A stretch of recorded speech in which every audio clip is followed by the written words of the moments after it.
कृष्णा कृष्णा कृष्णा हरे हरे, हरे राम राम राम हरे हरे। आज मुझे अत्यंत खुशी है। जिस एकादशी का मैं हर साल इंतजार करती हूँ वो एकादशी आने वाली है, निर्जला एकादशी। मुझे अत्यंत प्रिय है ये एकादशी। हम कोई भी एकादशी में भूल करें, चूक करें, कुछ भी करें, बस इस एकादशी को करने से हमारी सारी गलतियां माफ़ हो जाती है। मेरी आप सबसे निवेदन है, आप कोई एकादशी करें या ना करें, पर निर्जला एकादशी अवश्य करें। फिर भी मैं ये एक बात तो ज़रूर कहूँगी, हर एकादशी का अपना एक अलग महत्व होता है।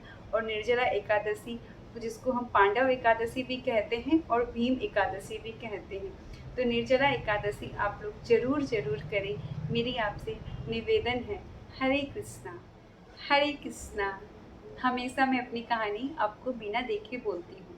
आज मैं कहानी आपको देख के बताने जा रही हूँ। अगर इसमें मुझसे कुछ गलती हो जाए तो आप मुझे क्षमा करिएगा और मुझे मोटिवेशन करिए, ताकि मैं कभी वापस कथा बोलूँ तो बिना देख कर बोलूँ।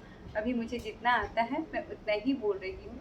बस यही निवेदन है कि कथा को जरूर सुने। बस। हरे कृष्णा। साल की सभी 24 एकादशियों में निर्जला एकादशी सबसे अधिक महत्वपूर्ण एकादशी है।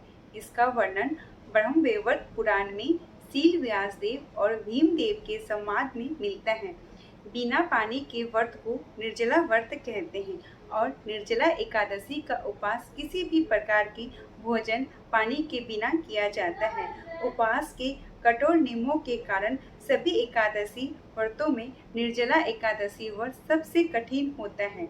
जो श्रद्धालु साल के सभी 24 एकादशियों का उपवास करने में समक्ष नहीं है, उन्हें निर्जला एकादशी का उपवास करना चाहिए, क्योंकि निर्जला एकादशी करने से दूसरे सभी एकादशियों का लाभ और पुण्य मिल जाता है।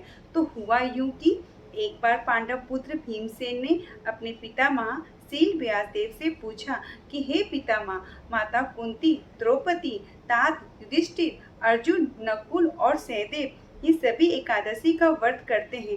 भ्राता युधिष्ठिर भी मुझे ये व्रत करने को कहते हैं और मुझे भी ये अज्ञात है। एकादशी का उपवास करने से वेदों का आदेश है, पर मुझसे भूख सहन नहीं होती है।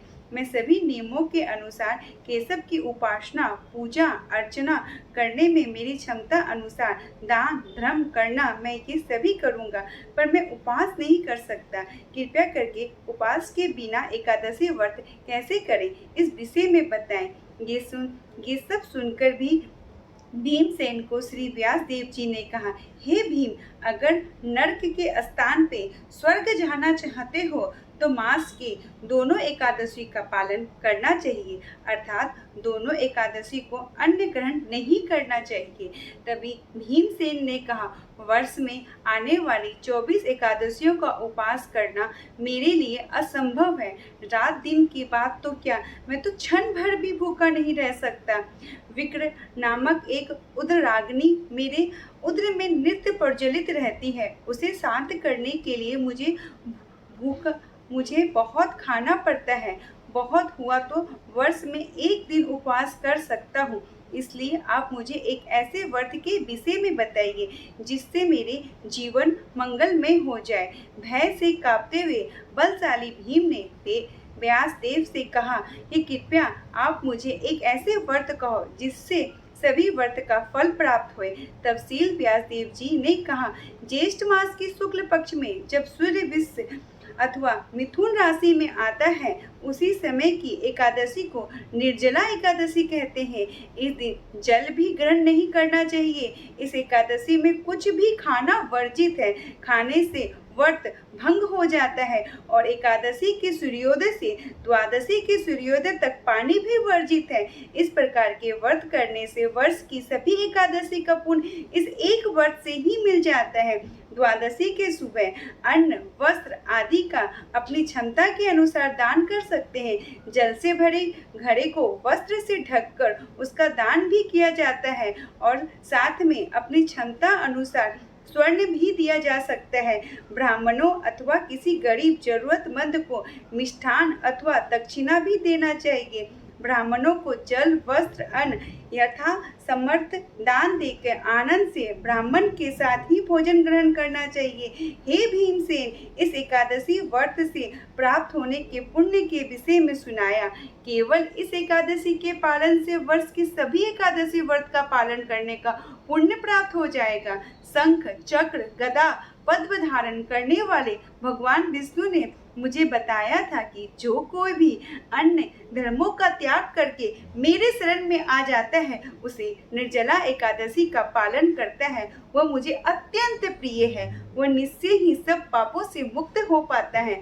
तब व्यास देव ने फिर कहा, वायुपुत्र, किसी भी एकादशी में अन्न खाना त्याग है, किंतु इस व्रत में पानी भी पीना वर्जित है। इसके पालन से सभी तीर्थ में स्नान और उनकी यात्रा का फल मिलता है और मृत्यु के समय भयानक यमदूत के स्थान पर सुंदर विष्णुदूत उसे व्यक्ति को वैकुंठ लेके जाते हैं।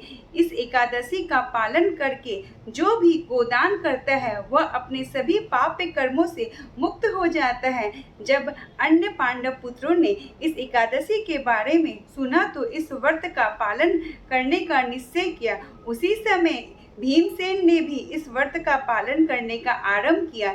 इसलिए इस एकादशी सेन एकादशी अथवा पांडव एकादशी भी कहते हैं।